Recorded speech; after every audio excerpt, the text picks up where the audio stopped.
Sugeng enjing para sederek ingkang kinurmatan ingkang sami kinasih wonten ing Gusti Yesus Kristus. Matur nuwun. Mugi rahayu lan tentrem tansah ngreksa gesang kita sedaya. Ing wekdal menika kita sami makempal wonten ing ngarsanipun Gusti Allah kanthi manah ingkang andhap asor badhe miwiti ibadah.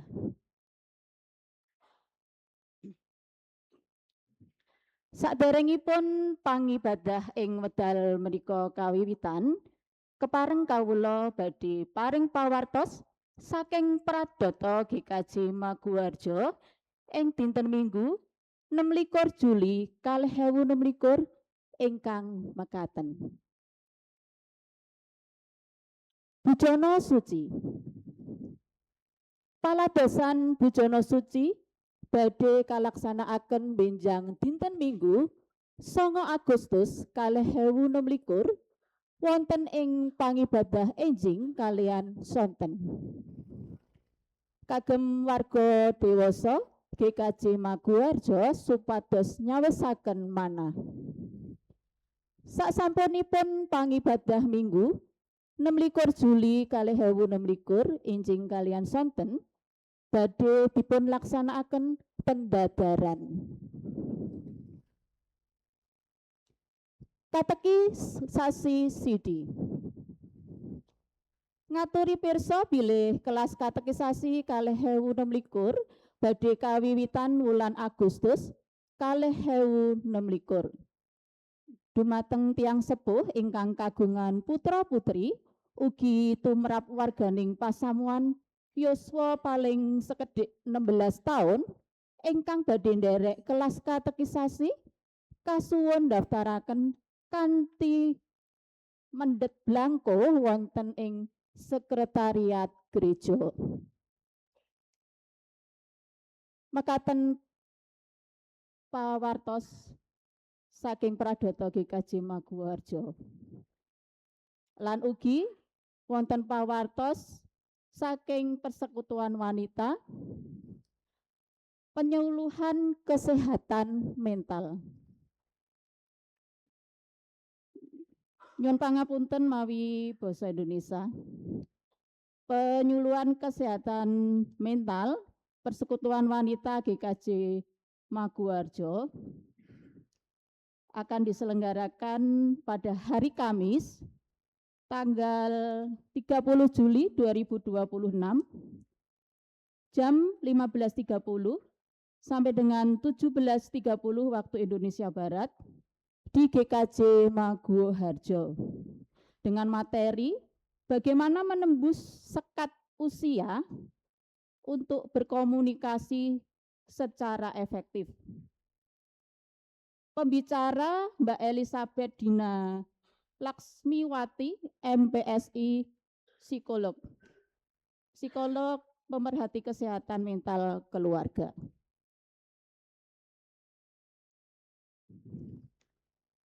Pasamuan ingkang kinasih, pangibadah ing titi wanci menika badhe dipun ladosi dening Bapak Pandhita Emeritus Andreas Untung Wiono STH Demin kanthi irah-irahan miwiti saking perkawis ingkang alit utawa prasaja saklajengipun sumangga kita sami nyawisaken manah lumebet ing swasana ening mugi roh suci nuntun lan berkahi ibadah kita wiwitan ngantos pungkasan. Wekdal ening kasumanggaaken.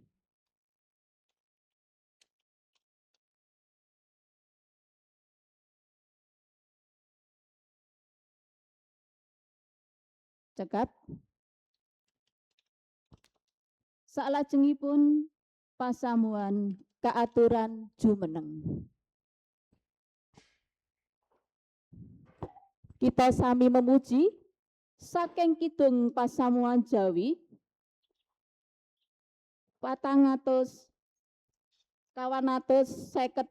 pada setunggal mugi sih rahmating Gusti kita repekaken kaping kalih.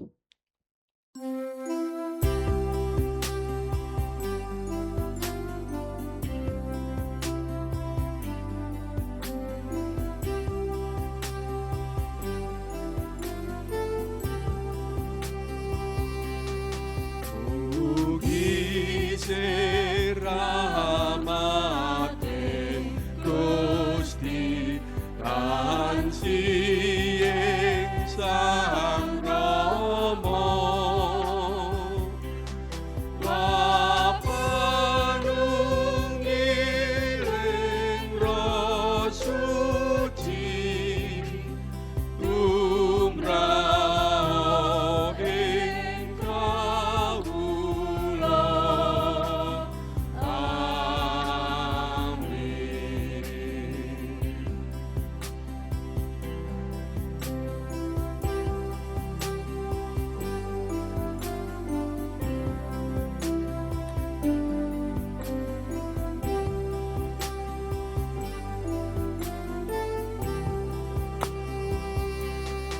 Mugi sirahmating Gusti tansih ing Sang Rama lapanunggiling Roh Suci tumrap ing kawula. Amin.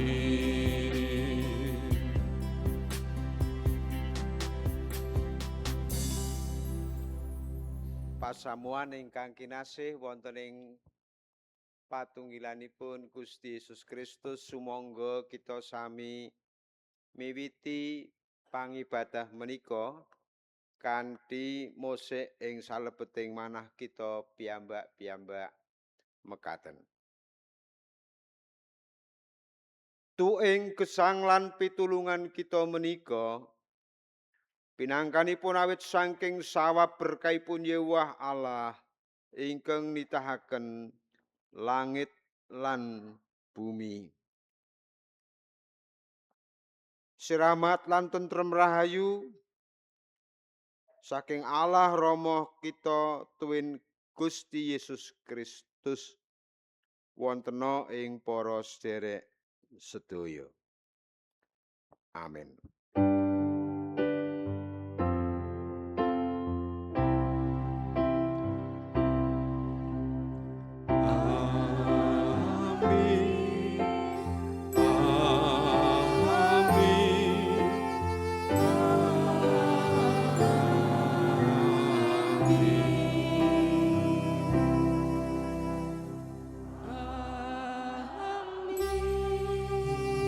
Amin.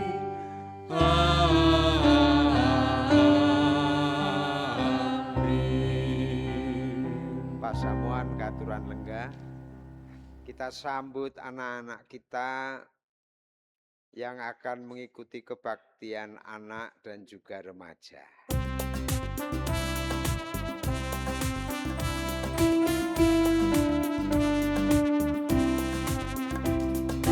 Hari ini harinya Tuhan, harinya Tuhan. Mari kita bersukaria, bersukaria. Hari ini harinya Tuhan, mari kita bersukaria. Hari ini harinya Tuhan.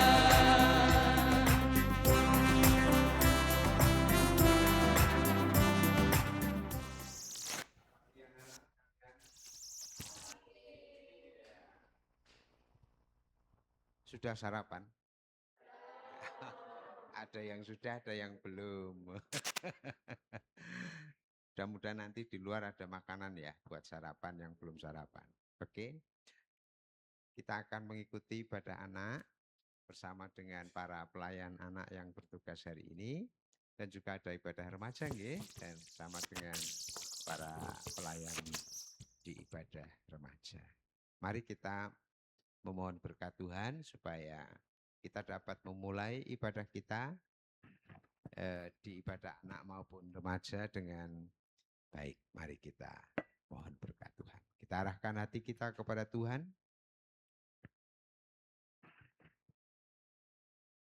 Kiranya kasih karunia Allah yang menyertai kehidupan kita juga menyertai kamu sekalian di dalam mengikuti ibadah anak dan remaja, juga di dalam menyambut hari-hari selama 1 pekan ke depan dalam belajar di sekolah, di rumah, maupun dimanapun kamu berada.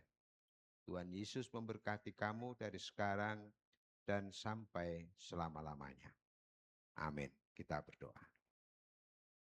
Bapa di surga, kami mengucapkan syukur kepadamu, Engkau memberi kepada kami anak-anak yang sungguh membanggakan kami.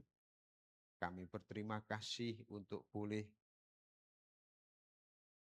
melakukan tugas dan panggilan kami, khususnya para orang tua, untuk dapat mendidik mereka, baik di dalam pelayanan di gereja maupun dimanapun anak-anak kami ini Tuhan tempatkan untuk bersekolah.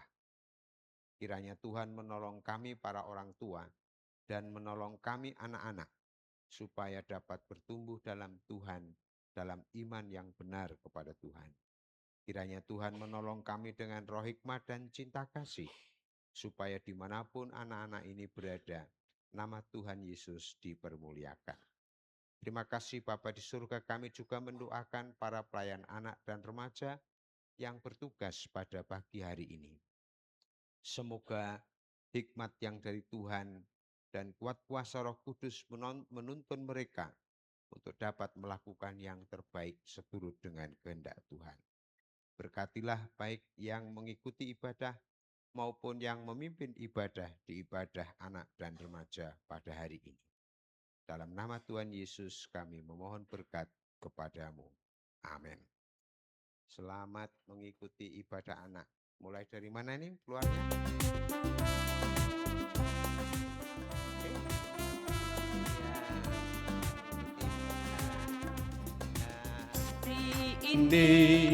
Hari ini harinya Tuhan, harinya Tuhan. Mari kita bersukaria, bersukaria.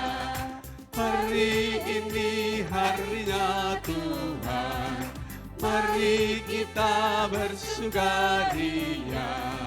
Hari ini harinya Tuhan.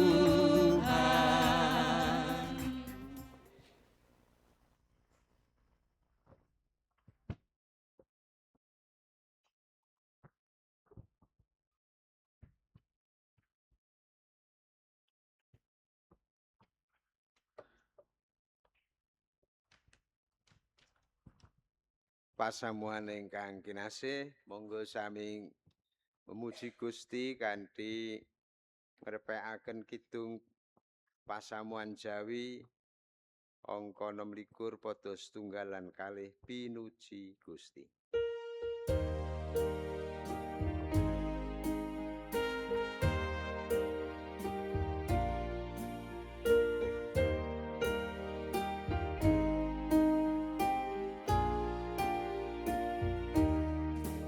Pinuji Gusti, kami takkan jaga siang rakyat dan kendap ganjar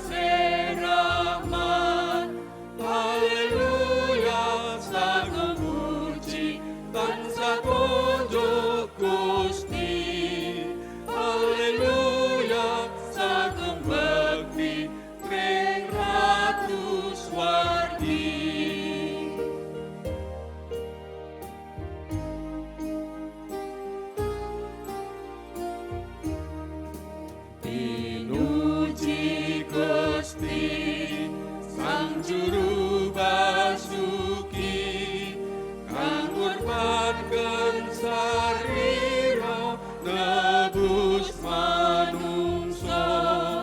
Haleluya sagem puji lan sakonjo Gusti. Haleluya sagem bekti ring Ratu Swargi.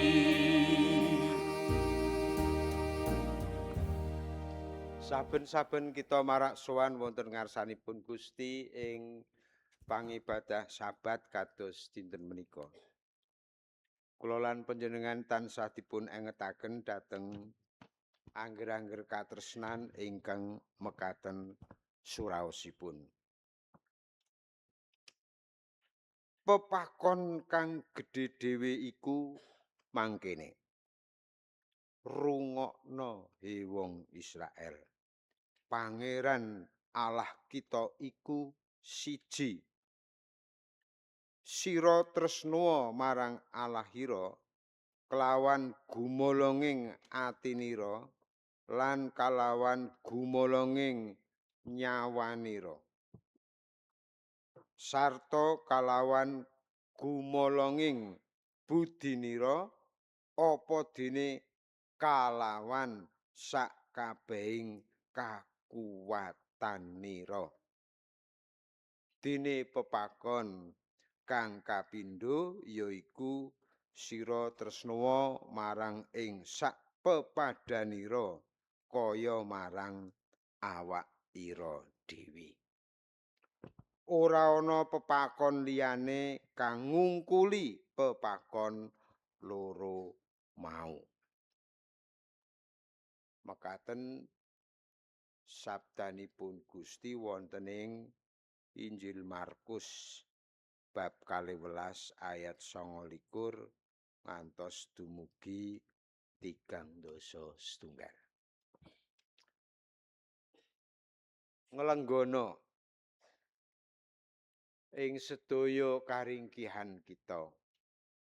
Sumangga sami ngakeni dosa lan kekirangan kita wonten ngarsanipun Allah saha nyuwun kawelasan, nyuwun sih pangapuntening dosa kita.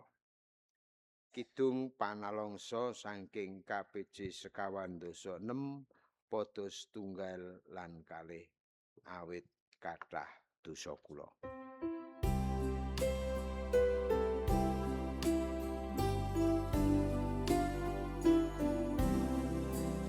Awit kathah dosa kula mila tansah kemengan Gusti kang matangi mana yang tu ing kabingahan.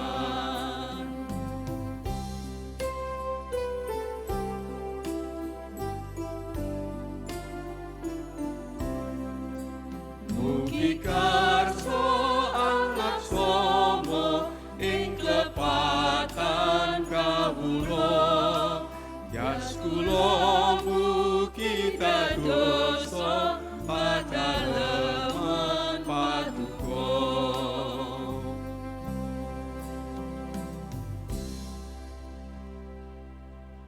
Bekja kula lan panjenengan sedaya dene anggen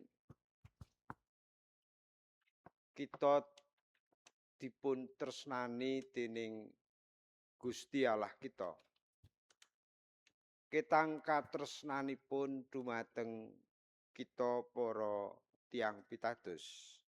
Panjenenganipun karsa nebus dosa kita kanthi ngurbanaken sarira lan rahipun ingkang putra inggih Gusti kita Yesus Kristus. Pramila dhateng saben tiyang ingkang nglenggono ing sedaya dosa lan kekiranganipun. Saha sing ingkang pitados kanthi temen wonten ngarsanipun Gusti. Gusti kepareng amaringi sih pangapunten. Malah kepara maringi margi kangge gesang tata enggal. Pitedah gesang anyar kapethik saking kitabipun Nabi Yesaya wonten ing Yesaya bab 12 ayat 1 dumugi 3 mekaten suraosipun.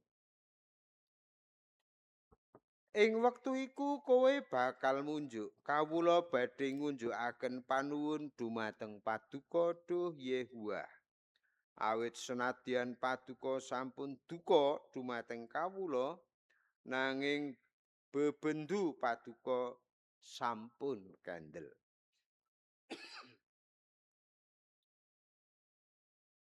Aku kumandel ora kelawan gumeter.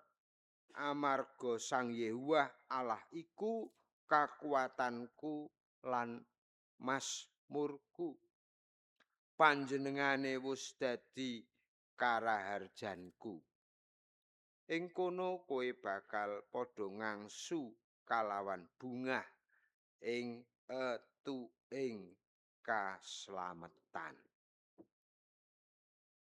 Menika dados pawartos rahmat ingkang jumurung dhateng pitedah gesang enggal mekaten wonten ing Injil Lukas bab 16 ayat 11.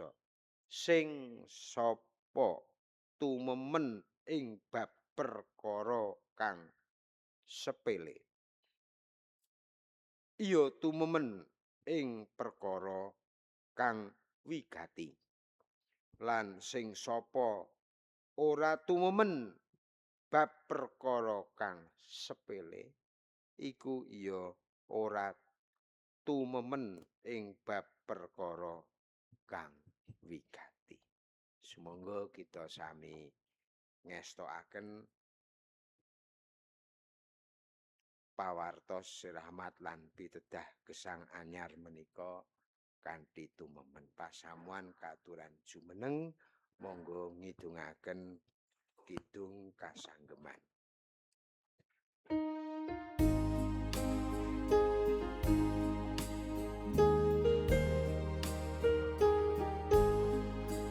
Gusti Yesus pamarga marang ingkang sampurna, rana mungsing ring Gusti kula dipun ayomi, srana rae Sang Kristus gesang kula tinebus.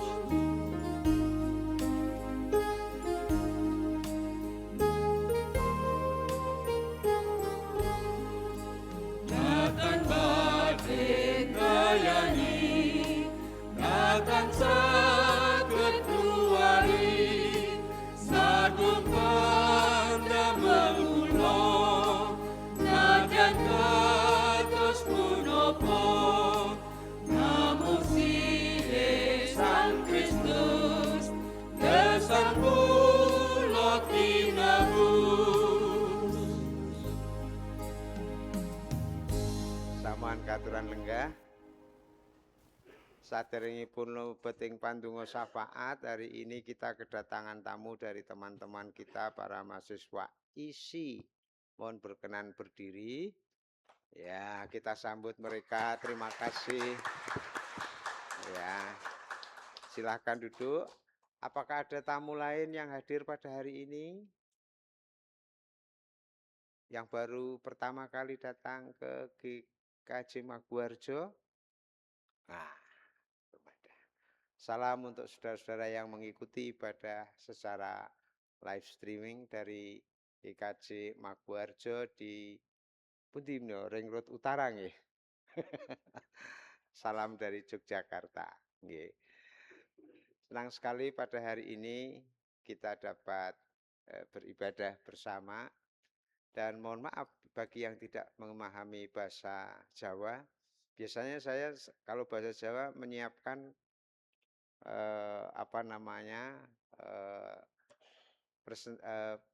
file PPT bahasa Indonesia. Tapi kali ini saya nggak menyiapkan, jadi mohon maaf nggih. Nggih, ya nanti kita campur-campur. Pasamuan ingkang kinasih, sumangga kita nyawisaken manah kita. Saderengipun mangke nampi sabda pangandika, kita ngaturaken pandonga syafaat langkung rumiyin. Monggo kita sami ndedonga.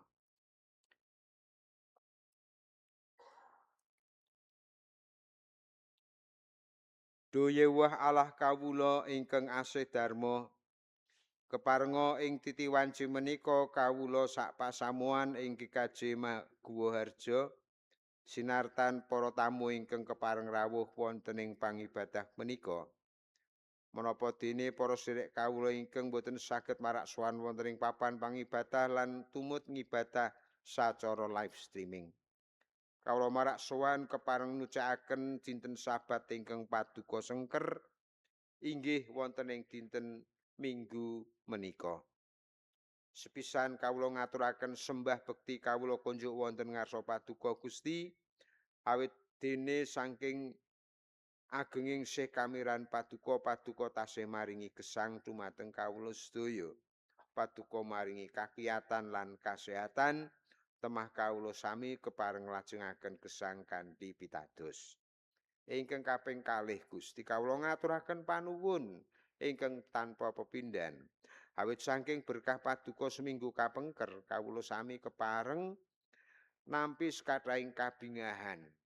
Menapa dene karibedan ingkang sedaya kala wau kawula tampi minangka peparing saking paduka dados pengalaman tumrap gesang kawula lan dados pratandha bilih menawi kawula tansah pitados dumateng paduka kawula tansah badhe paduka ayomi. Mekaten ugi ing titi wanci menika kawula nggih sowan wonten ngarsa paduka nyadong berkah paduka kangge seminggu ingkang badhe kawula lampahi. Mugi rahmat paduka tansah lumintu ing sauruting gesang sae kawula ingkang sami sinau wonten ing pawiyatan, wonten ing sekolah, wonten ing padamelan kawula menapa dene ingkang sami usaha lan wonten ing griya. Kawula nyuwun berkah paduka supados ing sauruting gesang kawula ing minggu ingkang badhe kawula lampahi kawula boten paduka tilaraken.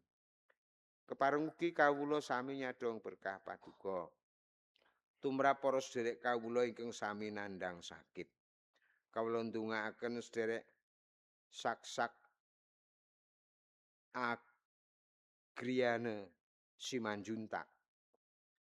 Kawula ndongaaken sedherek Sakti Kirana Simanjuntak. Kawula ndongaaken Ibu Yeni Maria Asa Heru. Kawula ndongaaken Bapak Ajab Santoso, Bapak Fajar Yuswanto, Bapak Septia Dwi Prastikto, Ibu Agustina Sumadyo, Ibu Dasanti Murniastuti, Ibu Evi Kristiana Susanti, Budiah Siwihandayani, Ibu Wasinah Sunarto, Ibu Murtini Supriyono, Bapak Aryono Krishananto, Ibu Tri Retno Dewi Anjar, Bapak Suwarno, lan para sedherek kawula ingkang nembe nandhang sakit nanging kawula boten mireng kabar lan pawartosipun. Semanten ugi kawula ndongaaken para tiyang sepuh kawula, para adiyuswa ing GKJ Guwa Harja ing mriki. Mugi wontena kamiran paduka supados para kasepuhan lan para ingkang sami nandhang gerah menika tansah paduka paringi kagiyatan lan panglipur. Katur dumateng para sedherek ingkang sami nandhang gerah. Mugi paduka kepareng maringi jejampi lumantar obat-obatan lan lumantar pambudidayanipun rumah sakit lan brayat murih enggal nampi kasarasanipun. Wondene tumrap brayatipun mugi paduka maringi manah ingkang sabar. Mekaten kawula ndongaaken para adiyuswa mugi paduka kepareng maringi kakiyatan temah tansah kaparingan panglipur ing mangsa sepuhipun. Salajengipun Duh Gusti kawula mboten kesupen ndongaaken pasamuan paduka ing mriki. Inggih Bapak Pendito, Ibu Pendito, tuwin brayatipun. Inggih para pinisepuh lan diaken menawa dene para paladosing pasamuan ingkang wonten ing komisi-komisi lan bebadan. Paduka ingkang sampun nanem wijining pitados lan tuwuh dados pasamuan ingkang ageng ing papan menika. Kawula pitados bilih paduka ugi ingkang badhe rumeksa lan ingkang badhe maringi kakiyatan supados pasamuan ing mriki saged nggelaraken Injil paduka. Keparenga kawula masrahaken gesang kawula sawetahipun wonten ngarsa paduka inggih kawula lan anak-anak kawula sedaya. Mugi paduka berkahi kawula. Mekaten ugi mugi paduka inggih berkahi para pimpinaning bangsa lan negari kawula. Kawula ngaturaken panuwun dene kawula sedaya paduka papanaken wonten ing negari ingkang endah, ingkang saestu subur lan makmur. Mugi paduka berkahi para pimpinaning bangsa lan negari kawula supados kawula sak bangsa sami saged gesang kanthi ayem, tentrem, rukun. Kanthi mekaten kawula saged ngraosaken swasana kratoning swarga ingkang endah wonten ing bumi Indonesia menika. Paduka berkahi para pimpinaning bangsa saking inggil menapa dene ingkang wonten ing daerah. Paduka karsa paring kagiyatan menapa dene kawicaksanan supados ngemong kawula sedaya kanthi kebak ing kawicaksanan peparing paduka. Ing salajengipun Gusti mugi paduka karsa nyampurnaaken pandonga kawula menika awit kawula pitados wonten asmanipun Gusti kawula Yesus Kristus. Amin.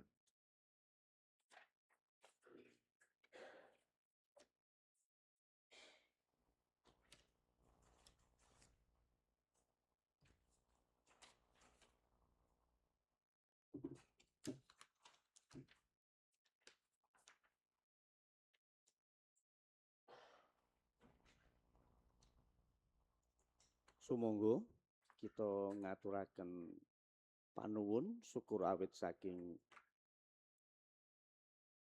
kamirahipun Gusti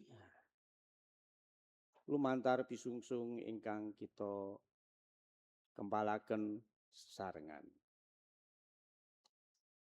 Sumangga kita sami enget dhateng sabdanipun Gusti kampethet saking kalih Korintus ingkang wosipun kados mekaten. Saben wong pawewe dikaya kang dadi rilaning atine aja kanthi sedih utawa marga kapeksa. Awit Gusti Allah iku ngasihi wong kang pawewe kanthi suka rila. Anggen kita atur pisungsung sumangga kinandenan ngidungaken KPJ gangsal 12 padha setunggal dumugi candhaipun. Ditansah padha bungau.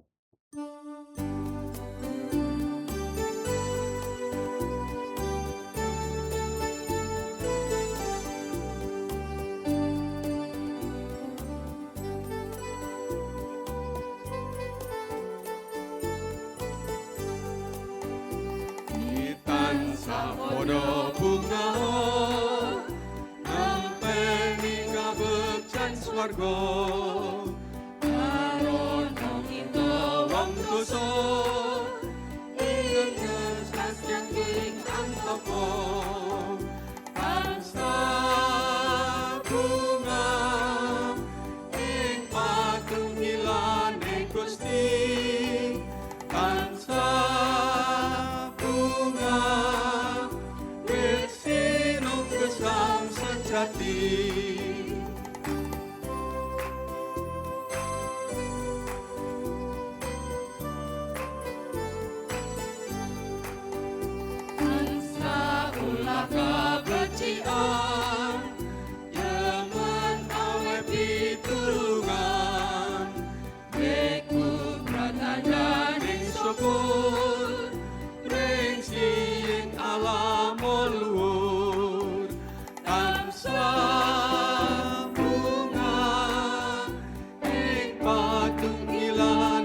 Gusti kansa bunga wis sinung gesang sejati.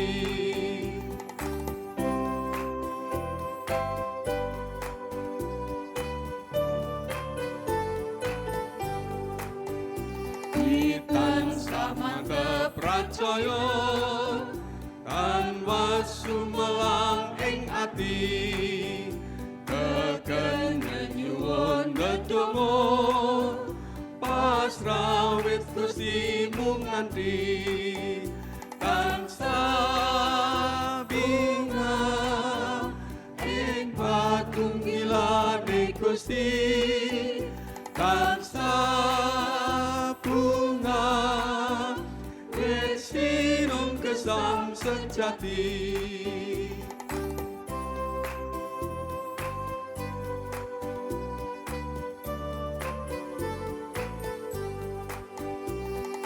Tansah padha bunga nampeni kabejan swarga karana kita wangkoso ingantas saking antaka tansah bunga ing patunggilaning Gusti tansah bunga wis sinung gesang sejati.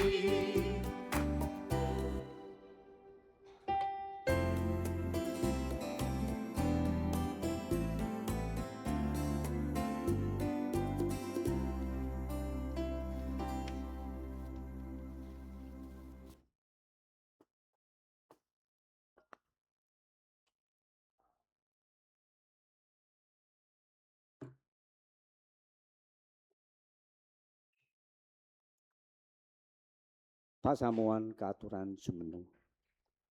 Monggo kita unjukaken pandonga wonten ngarsane Gusti pisunjung pangmidah enjang punika. Kawula dherekaken. Duh Yehowah Sang Rama, sesembahan kawula ingkang lenggah wonten ing damparing kasuwargan. Puji syukur tansah kunjuk wonten ngarsa Paduka Duh Gusti. Inggih awit berkah Paduka kawula sami saged marak sowan wonten ing ngarsa Paduka wonten ing pangibadah enjang punika. Kinanthi linambaran berkah kasarasan saha kawilujengan sedaya wau inggih awit saking sih katresnan tuwin pangirimantipun Gusti ingkang kawula tampi padintenan. Saengga gesang kawula tansah binerkan kasarasan kawilujengan tuwin sukerna bagya mulya. Puji syukur Duh Gusti bilih wekdal wonten ing pangibadah enjang punika kawula kepareng saged ngaturaken pisungsung. Mugi Gusti paring berkah samudayanipun sinaosa boten tinimbang kalian berkah ingkang kawula tampi pandintenan saking Paduka Duh Gusti.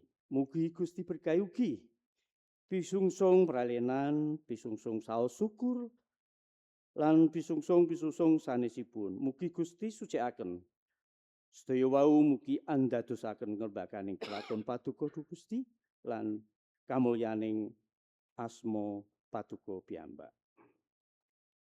Gusti mugi paring berkah ugi lan paring kawicaksanan dumateng pradapa ingkang nggulawentah pisungsung punika. Sedaya wau hanamung kangge kamulyaning asma Paduka piyambak. Duh Gusti, kawula ugi masrahaken Bapak Pendhita Emeritus Andreas Untung Wiono wonten asta pangreh Paduka Gusti. Mugi Gusti paring berkah dumateng Bapak Emeritus Andreas Untung Wiono ingkang Paduka piji samangke badhe medharaken sabda Paduka. Mugi punapa ingkang kawedharaken samangke condong kalian karsa Paduka piyambak. Makaten Duh Gusti pandonga ingkang tebih saking sampurna menawi wonten dosa ingkang sumela. Kawula ngaturaken pisungsung menika kanthi linambaran asma Gusti Yesus kawula juru wilujeng kawula ingkang sejatos.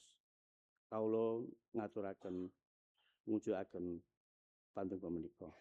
Amin. Kaaturan lenggah.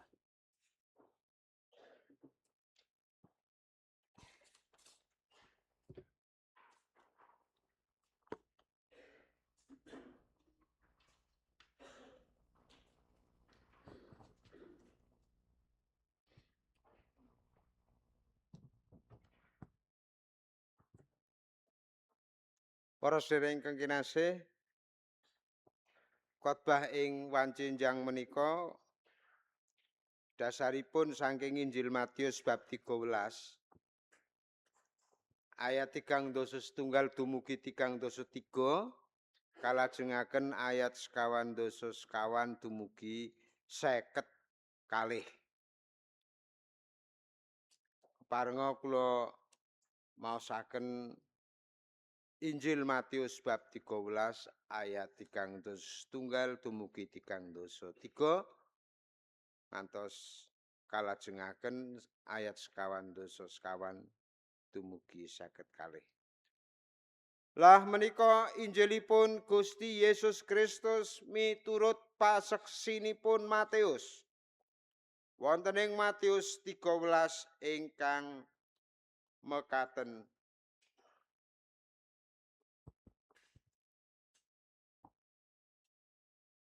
Pasemon bab wiji sawi lan ragi.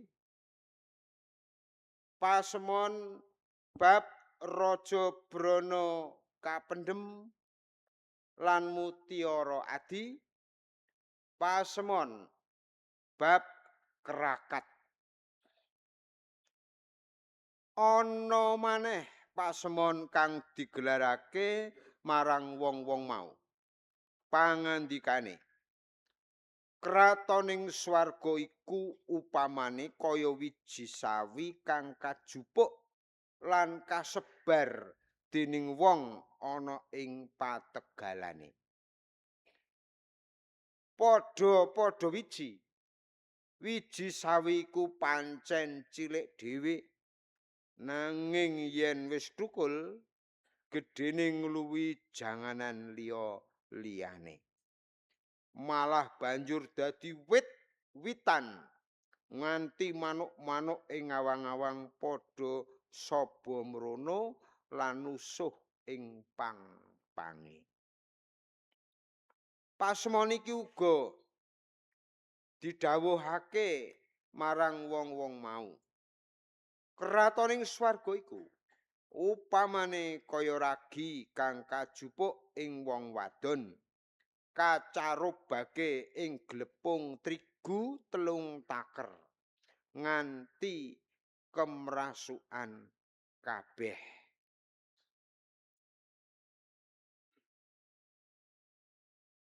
Kalajengaken pasemon bab raja brana kang kapendhem lan mutiara adi. Kratoning swarga iku upamane kaya raja brana kang kapendhem ing pategalan. Kang ketemu dening wong banjur dipendhem meneh.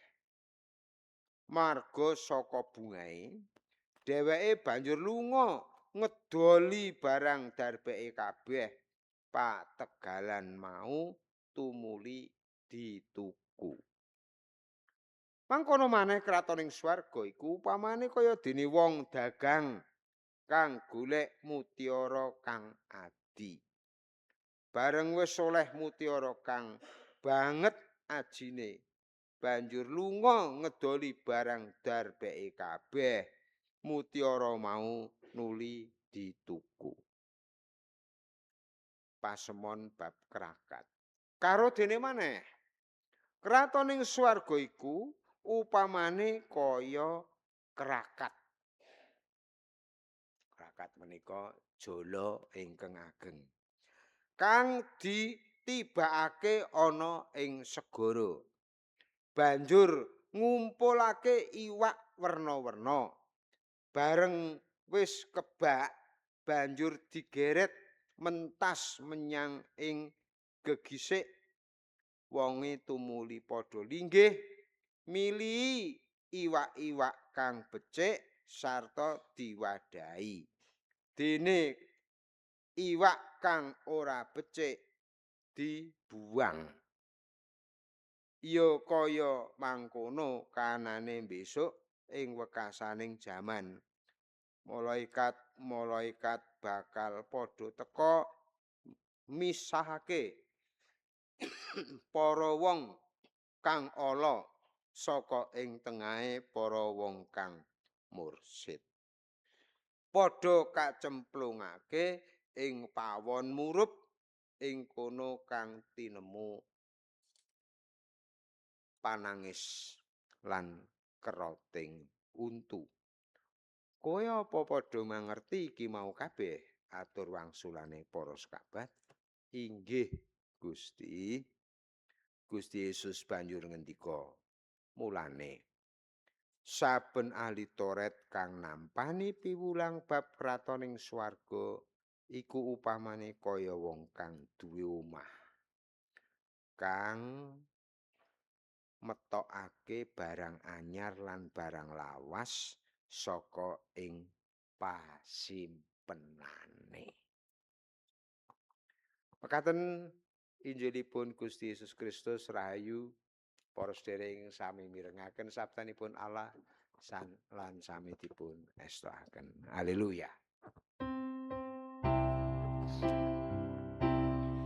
Haleluya, haleluya, haleluya.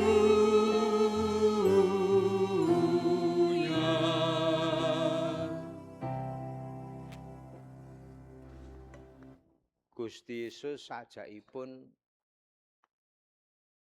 napa nggih? Mboten duka namung radi napa nek basa kula tiyang Kebumenan iku rasane gemletek. Napa niku? Gemletek niku nggih radi anyel ngeten. Kira-kira ngeten nggih.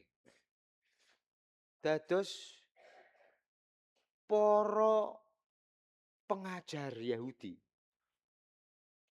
tiang Yahudi ingkang kapetang pinter-pinter, para ahli Taurat. Naminipun kemawon ahli Taurat. Apal hukum-hukum Taurat. Detail, tahu. Dipun wulangaken ricis di luar kepala.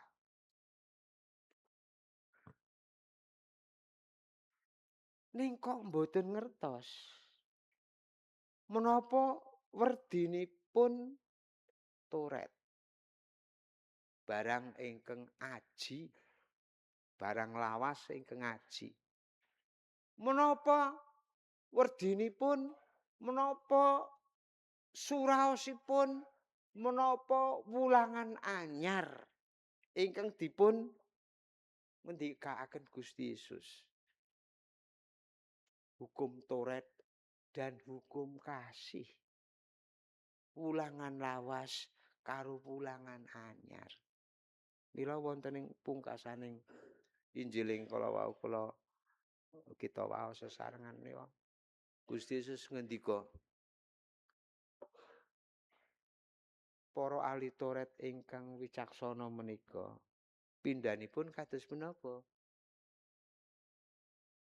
Tiyang ingkang ngedalaken sedaya ingkang sae saking griyanipun inggih piwulang lami lan piwulang anyar kados ingkang Gusti dipun ngendikaaken dening Gusti Yesus. Perjanjian lama dan perjanjian baru menawi cara kita samangke menika. Awit kekalihipun nyambung lan boten saged dipun pisahaken. Niku nek ahli Taurat sing bener. Para sedherek ingkang kinasih. mundur ke belakang. Gemletekipun. Jengkelipun awi anyelipun Gusti menika kagambaraken wonten ing khotbah minggu pertama wulan menika tanggal gangsal Juli nggih. Ingkang menapa menika wonten ing Matius, Injil Matius bab 11 kula cobi maos. Kalian panjenengan ngenget-enget malih khotbah ing wulan menika. Wonten ing ayat 16 mekaten. Ndak upamake apa golongan iki? Upamane kaya bocah-bocah kang lelungguhan ana ing pasar, celuk-celuk kancane mengkene. Aku wis ngunekake suling. Kowe kok ora njoget. Aku wis padha ngidungake kidung pengaduh. Kowe kok ora padha nangis. Niku angkatan utawi gulungan ingkang nalika semanten dipun adepi dening Gusti. Nggih para ahli Taurat menika antawisipun. Nggih. Lajeng pun jelasaken ing mriku kula mboten mangsuli khotbahipun. Lah Gusti ngutus Yohanes Pembaptis sing wong soleh, sing dahare membatasi diri, ora ngombe, kok tolak. Ngutus putrane menungsa sing mangan bareng karo wong-wong dosa. Ngunjuk anggur ya kok tolak. Lah sing kok karepke iki sing kaya ngapa? Nah niku. Ndak upamake apa golongan iki? Diunekke suling ora gelem joget, diunekke kidung pangaduh ora gelem nangis. Nah niku khotbah tanggal 5, tanggal gangsal. Khotbah tanggal 12 menika bab nyebar wiji ing siti ingkang cengkar lan siti ingkang subur panjenengan pun apal. Wonten ing margi dithotol manuk. Wonten ing padasan, padas nggih. Sela siti ingkang atos wong padas kok nggih paling enten lemahe sithik. Mengke kenging benter sithik matek.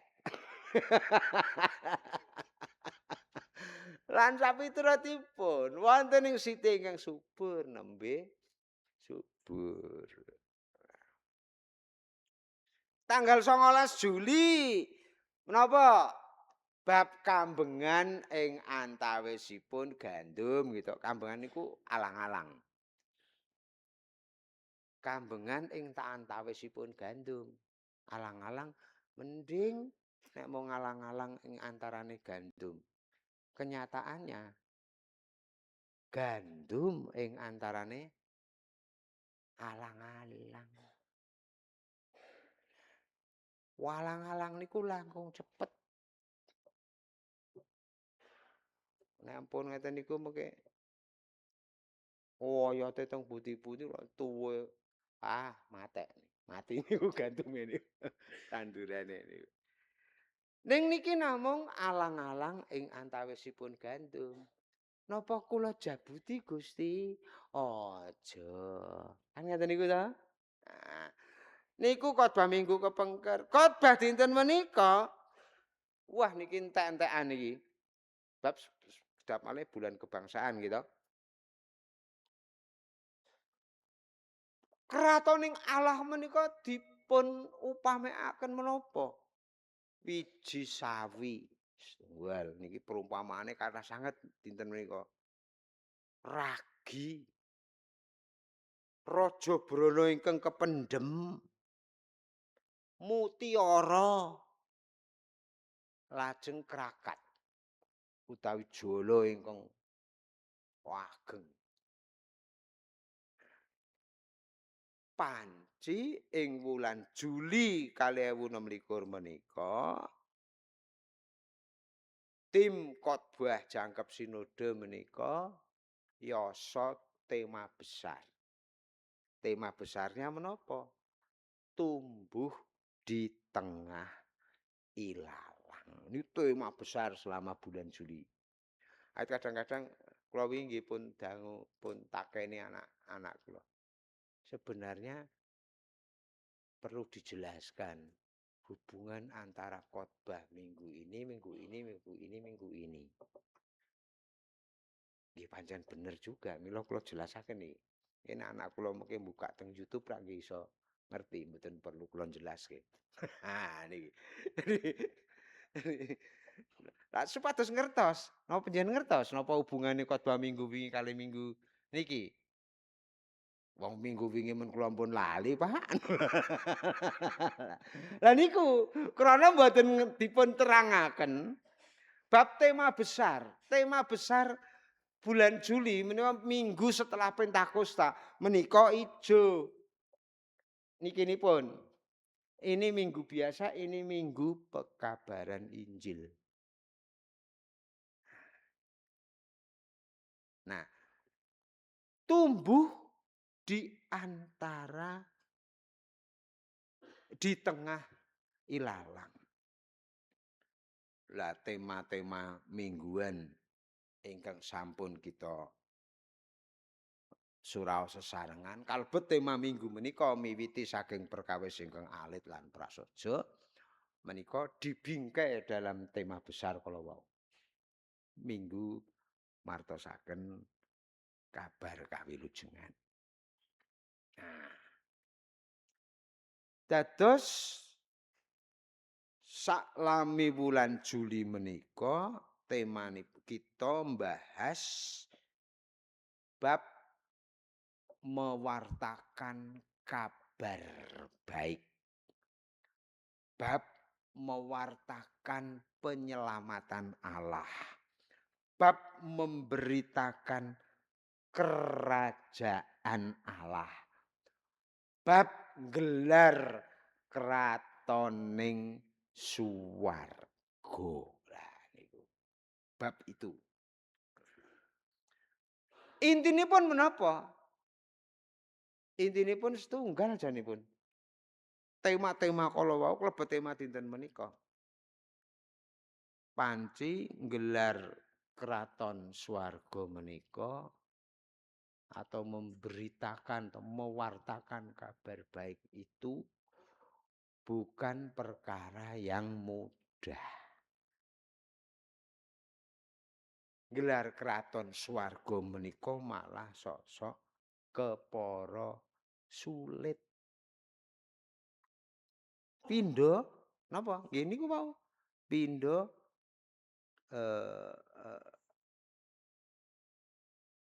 tuwuh ing saktengahing alang-alang. Ewa semanten sesulit apapun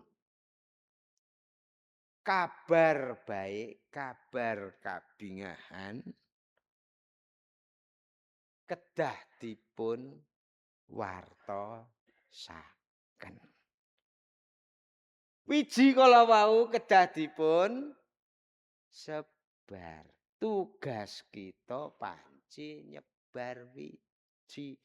Tuwuh lan botenipun menika Gusti ingkang nuwuhaken.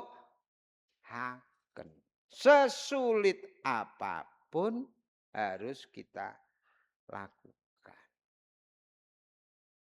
Kratoning Allah atau kerajaan Allah harus diberitakan. Lebet wonten ing perumpamaan utawi wonten ing pasemon dinten menika. Ingkang sepisan kala wau kratoning swarga iku upamane kaya wiji sawi. sanes sawijanganan sing saking pasar.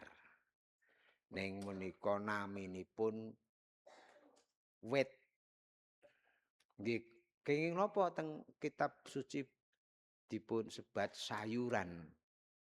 Awit wijinipun menika biasanipun kangge bumbu dapur.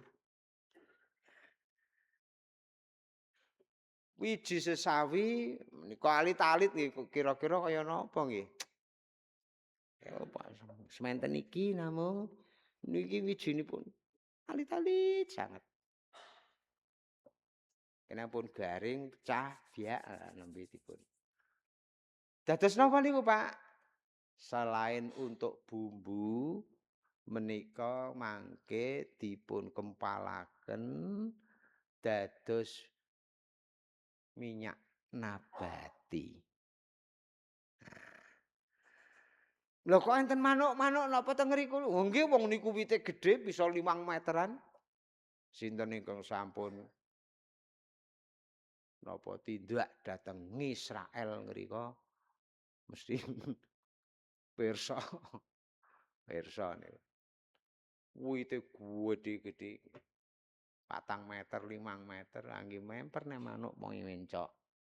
Mboten namung mencok ngeyup, ning nggih mencok mangan. Wiji niku makan biji sesawi. Kratoning swarga menika pindha wiji sawi. Intinipun napa? Nadyan alit nanging swaget dados taneman ingkang ageng.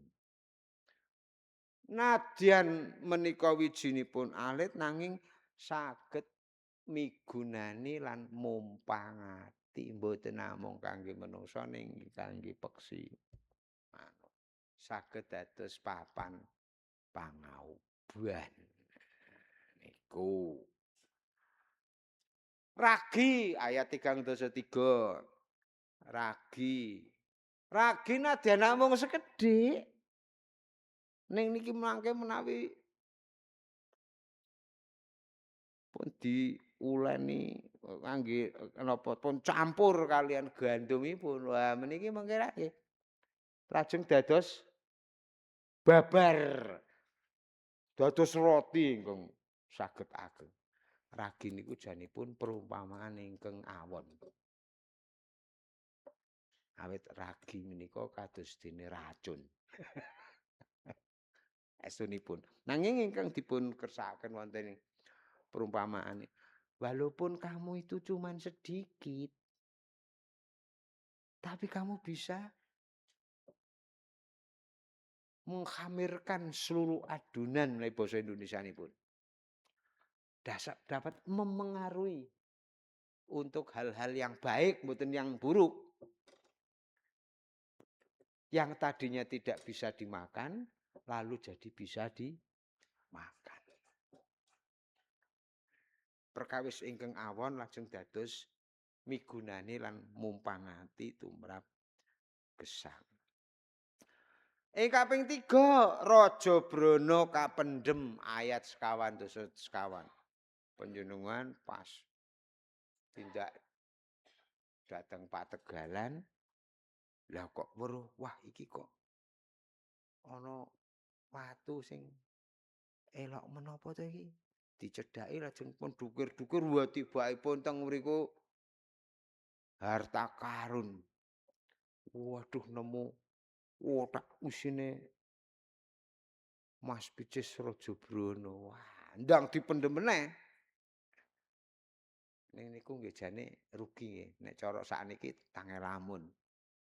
Mesti yo langsung dijupuk ngono. Ning rak tiyang mriku niku jenenge nyolong. Lah, supaya ora nyolong napa pripun? Ayo dipendhem meneh. Goleki sing duwe Tegal kan sapa? Tegalan arep kok dol ora. Lah pripun to? Ora aku wani nuku nek aku seneng karo Tegalanmu. Tak tuku larang. Angge monggo menahipun kersakaken. Wah, doli kabeh dingge tuku Tegalan nembe dijukuk. Lah niku mboten nyolong. Akal-akalane wong Israel ngeten niku. Pinter, akeh akale. Lajeng pindhah menapa?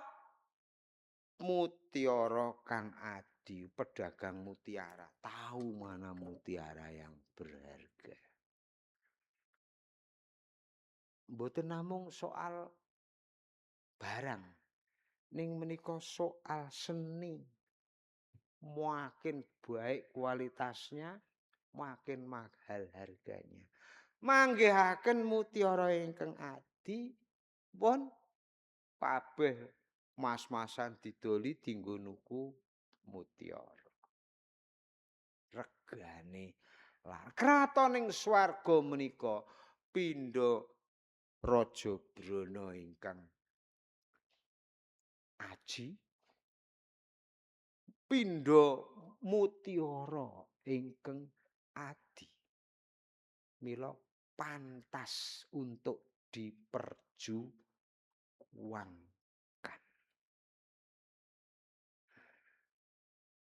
Awis entuk mutiara kok malah dibuang. Iki gek piye? Oh lah ora mudeng. Nah niku. Lajeng napa malih? Bab kratoning Allah menika pindha krakat utawa jala kang gedhe. Jala ingkang sareng dipun tarik wonten ing gisiking seganten wonten ing pantai lajeng dipun pilih. Amargi menapa nalika kita sinau bab kerajaan Allah itu apa terus sebenarnya? Kratoning swarga niku napa to? Tempat suasana dua-duanya di mana Allah memerintah sebagai raja. Menawi Gusti Allah menika dados raja, dados ratu, mestinipun wontenipun namung raos ayem, raos tentrem, raos bunga. Wonten ing mriku mboten wonten piyawon. Ora ana wong elek tumindake. Ora ana kang colong jupuk. Ora ana kang drengki srei. Nah, kapan menika kula wangsul dhateng Tanjung Priok wonten nenek-nenek yuswa 86 taun. Pak Pendhita, swarga niku kados napa? Waduh. Kula nggih dereng tahu tekan ning niku critane niku. Critane niku teng mriko niku kepenak. Jadi ceritanya ini orang yang pernah koma. Hampir mati berbulan-bulan urip meneh. Lah sadangunipun panjenengan koma rinika jenengan teng pundi? Enggak merasakan apa-apa. Mboten digawa teng alun-alun apa, enggak tahu. Maka saya bertanya, swarga niku kados napa? Oh, critane nggih niku wow. Penak, endah, adi, marai ayem, tentrem, anane bunga.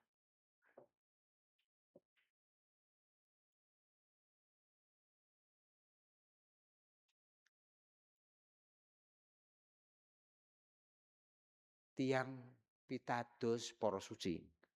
Para suci ini sama dengan orang percaya yang sudah mendahului kita. Menika pasamuan. Pesamuan sakniki rak kula panjenengan teng mriki niki. Pesamuan zaman konsep gereja itu eklesia militan dan eklesia triumpan. Gereja mila gereja niku biasane teng mriki gedung gereja nggih ngibadah niki eklesia militan, gereja yang masih harus teng wingking ngrika enten kuburan. Niku eklesia militan, triumpan, gereja yang sudah menang. Teng mrika gereja yang sudah menang adanya adalah memuji Allah. Kur. Lah nggih kira-kira ngeten niku. Ning mboten kaya kur teng eklesia militan iki. Salah sithik wis diseneni.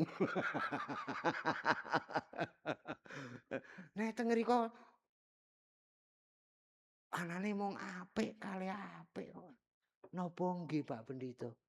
Lho nyatane kae kapundhut ora bali, kae kapundhut ora bali. Sing padha mangkat mrono kuwi ora ana sing bali. Tegese teng mriko kerasan kepenak. Jadi jangan takut mati. Nah, kerajaan Allah digambarkan seperti itu.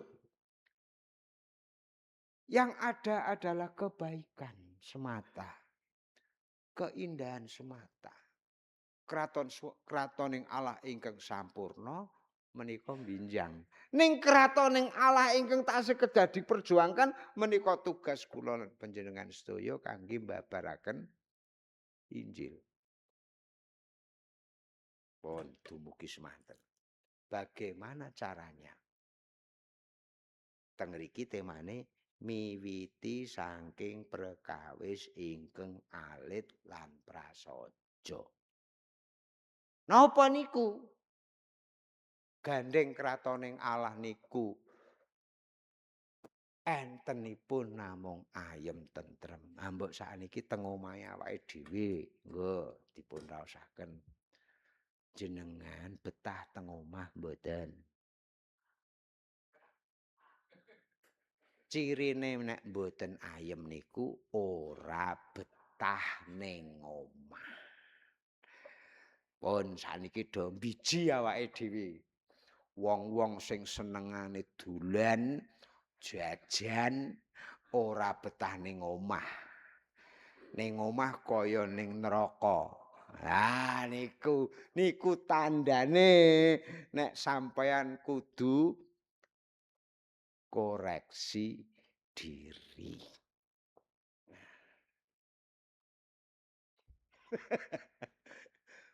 Lah pripun, Pak? Bojo kula cerewete jamak. Lah niku. Nek bojo sampean cerewet, pertanyaannya, jenengan sabar apa ora? Anane cerewet mbok menawa jenengan ya agawe mangkel. Mula dicereweti. Sing dadi bojo ya kudu rumangsa. Ngopo kok ndadak cerewet? Ngopo nek ngomong dadak tulung bengok-bengok dadak tanggane barang krungu. Ya Allah, mbok yo alon we aku krungu, kupingku durung budhek ya, Bu. Lah ngono kuwi sing marahi ora tentrem. Ora cerewet. Ora banter olahe omongan ning nyelekit. Lah niku sing marahi mboten betah teng omah. Minggah to kono. Niku nek ora betah ning omah lunga. Ha lunga tenan.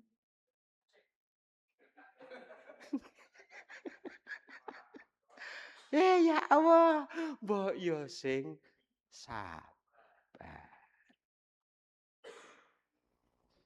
Jadi kerajaan Allah itu memang harus diperjuangkan. Harus diusahakan. Nah niki nek teng omah, nek teng gereja, Jar. Pripun? Wah, kula mboten wani nek niki. Kula mboten wani mungkin ndak ditukani. Guyub rukun, sehebat-hebatnya gereja. Sekaya-kayanya gereja. Atau semiskin-miskinnya gereja. Anggere wargane padha guyub, padha rukun menika dados paseksi. Kula aturi pirsa. Basis kula manajemen gereja. Tidak boleh ada aset yang tidak menghasilkan. Gereja kula mboten miskin. Kepara turah. Dan banyak gereja yang seperti itu. Tidak kurang. Ning pitakenanipun. Apa nek wis turah kuwi njuk lomo.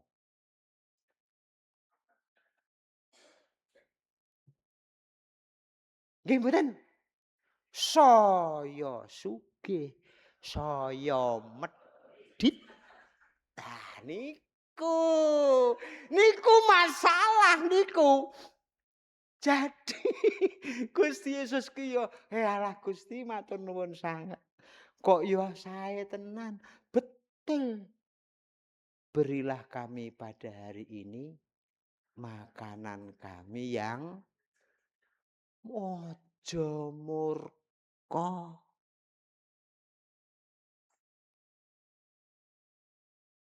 Lebih baik pandai bersyukur nadyan kurang.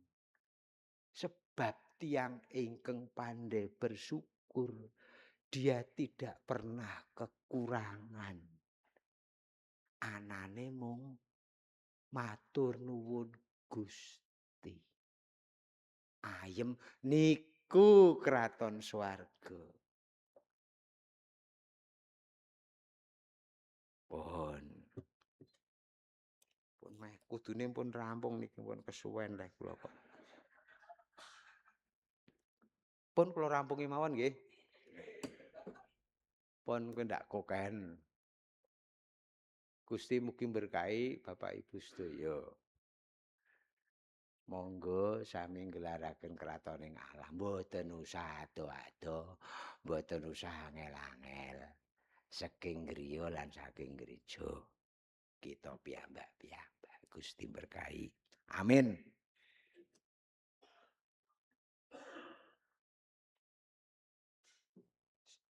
Tidem permanem sawetawis.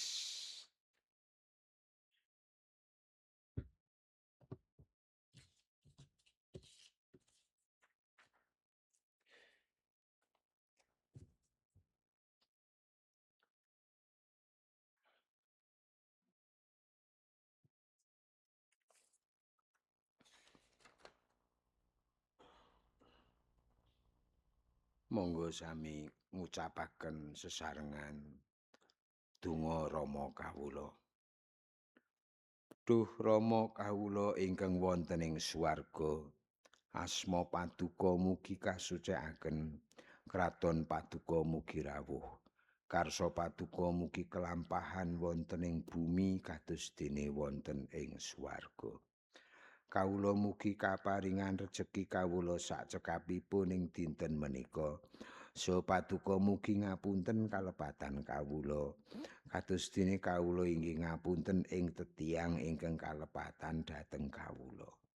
Menapa dene kawula mugi sampun ngantos katandukaken dhateng ing panggoda nanging mugi sami Paduka uwalaken saking piyawon. Awit dene Paduka ingkang kagungan karaton so wisesa tuwin kamulyan salami-laminipun. Amin. Kanthi bingah kita nampi pisungsungipun para pemuda, para mahasiswa saking isi dipersilahkan untuk mempersembahkan pujiannya.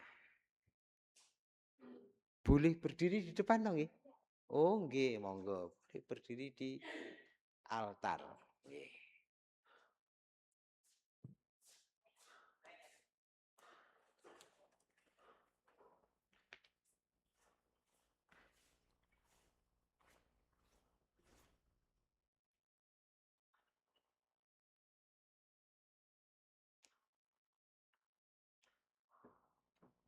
Ada pengantar yang mau disampaikan oleh koordinatornya?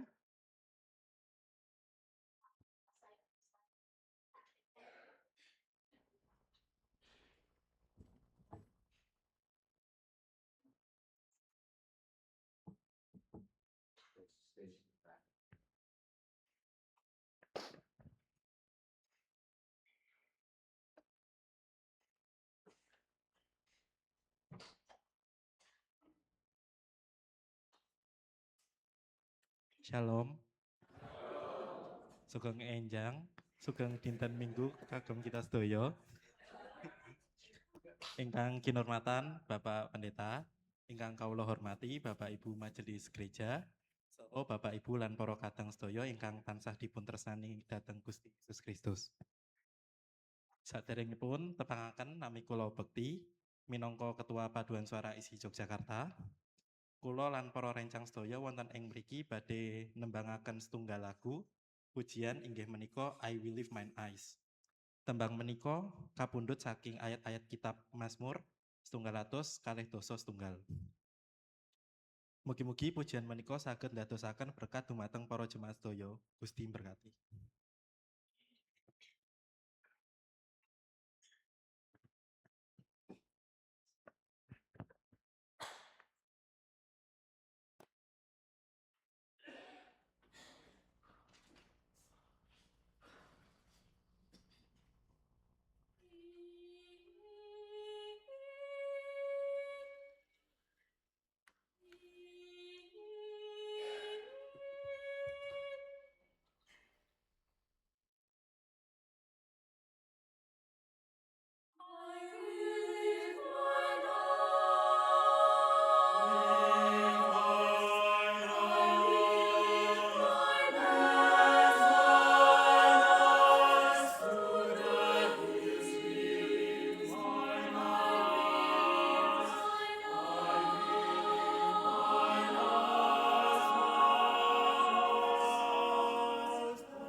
Terima kasih banyak untuk persembahan paduan suaranya. Wah, luar biasa.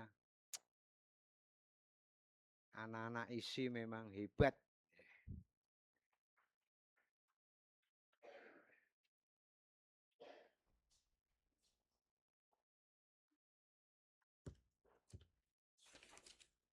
Pasamuan ingkang kinasih wonten ing patunggilanipun Gusti, saderengipun kita sami ngidungaken kidung salajengipun kula ngapresiasi tim bunga. Tidak ada kembang plastik. Terima kasih. Luar biasa. Iman panjenengan mboten palsu. Ajeng elek ning nek asli niku wah, padahal niki mboten elek. Ini luar biasa loh. Mboten mertua niku. Jenis-jenis sansevieria itu ada banyak sekali. Bahkan di situ ada anggrek ini. Hebat sekali. Matur nuwun sanget nggih tim bunga. Wah, mengapresiasi semua yang melayani pada hari ini. GKJ Maguwarjo makin jos. Pasamuan kula aturi jumeneng sumangga kita sami ngidung sesarengan ampun kalah ngidunge kali lari-lari isi nggih. Minta tolong dituntun teman-teman dari isi supaya ngidungnya bagus seperti lagu jenengan tadi. Ini luar biasa tim kita hari ini. Napa niki kidunge Gusti nuntun lampah kula. Cobi sing iso swara loro telu papat nggih melu nyambung. Oh, nggih. Sak saged-saged salah ora apa-apa.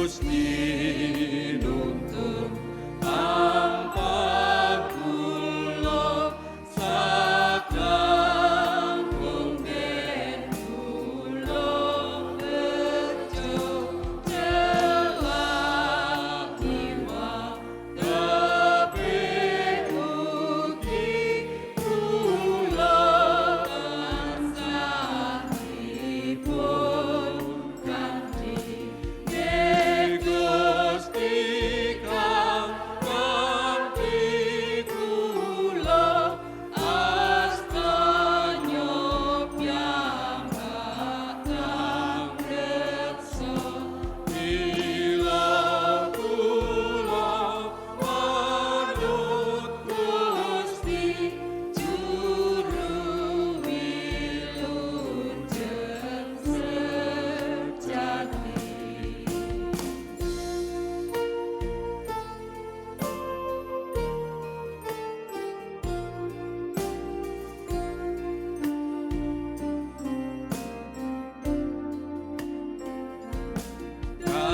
Kadoso ing wanci siang punawa kesaput rakri yas petenku dawi padang kula tansahipun kanthi Gusti kang kanthi kula astanya piyambak angreksa bila kula manut Gusti juru wilujeng sejati.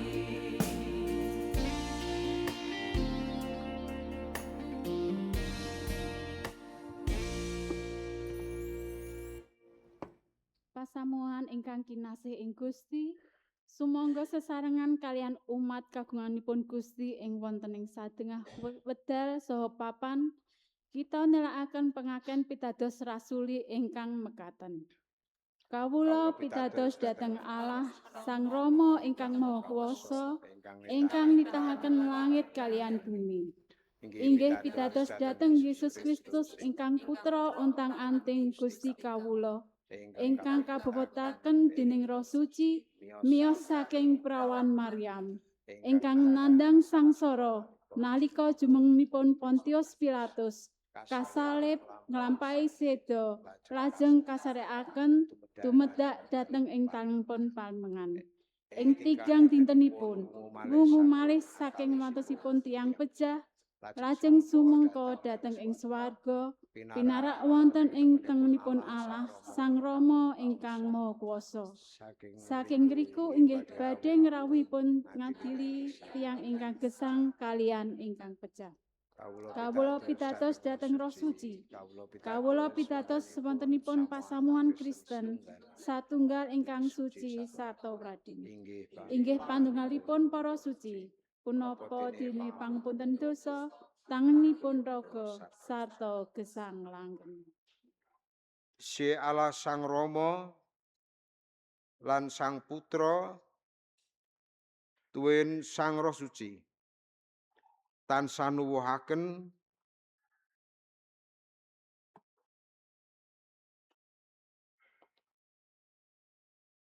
tentrem rahayu wonten ing gesang kula lan panjenengan sedaya.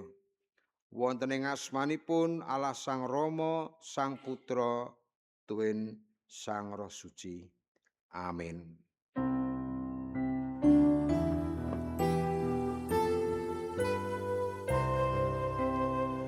Haleluya, haleluya, haleluya,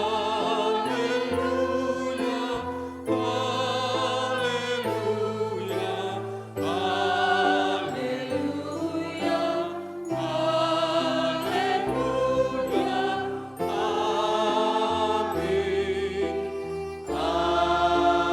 amin, amin. Pasamuan kaaturan lenggah. Warganing pasamuan kaaturan tetunggu secara pribadi.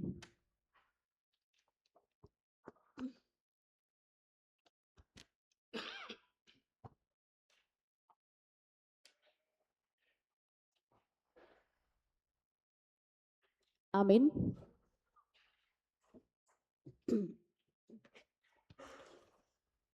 Para sederek ingkang kinurmatan, mekaten ibadah kita ing dinten menika sampun paripurna.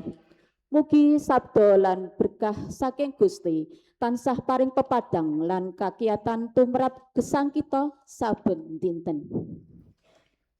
Salajengipun atas nami Pradata lan warganing pasamuan ngaturaken agenging panuwun dumateng Bapa Pandhita Emeritus Andreas Untung Wiono STH Demin ingkang sampun lados ing pangibadah wanci enjing menika. Lan sedaya pasamuan ingkang sampun paring paladosan pangibadah enjing menika. Organis ingkang sampun ngiringi wontening pujian saking wilayah 5 gangsal, saking wilayah gangsal, Gusti ingkang paring berkah dumateng peladosan kita sami, ugi tim bunga, tim penghias mimbar, dekor mimbar dari wilayah 5, matur nuwun sanget peladosanipun, ugi paduan suara isi yang sudah mempersembahkan pujian yang sangat indah dan merdu. Ugi ngaturi pirsa sabibaripun pangibadah enjing menika gereja nyawisaken unjukan lan senek ringan wonten ing sakngajengipun gedung gereja.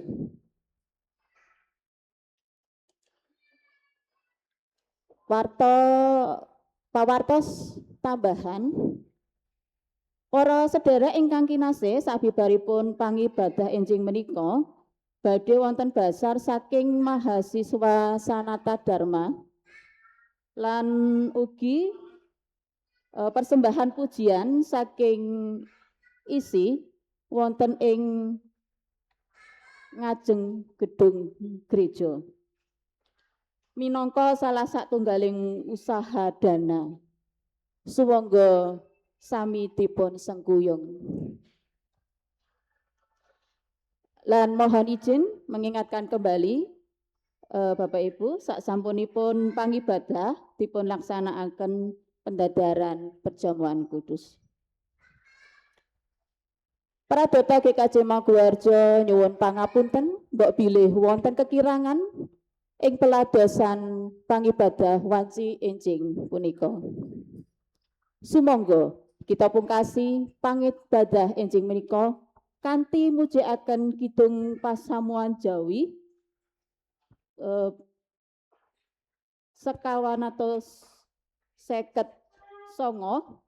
pada setunggal pinuja Allah Sang Rama kanthi jumeneng.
Sang Yakti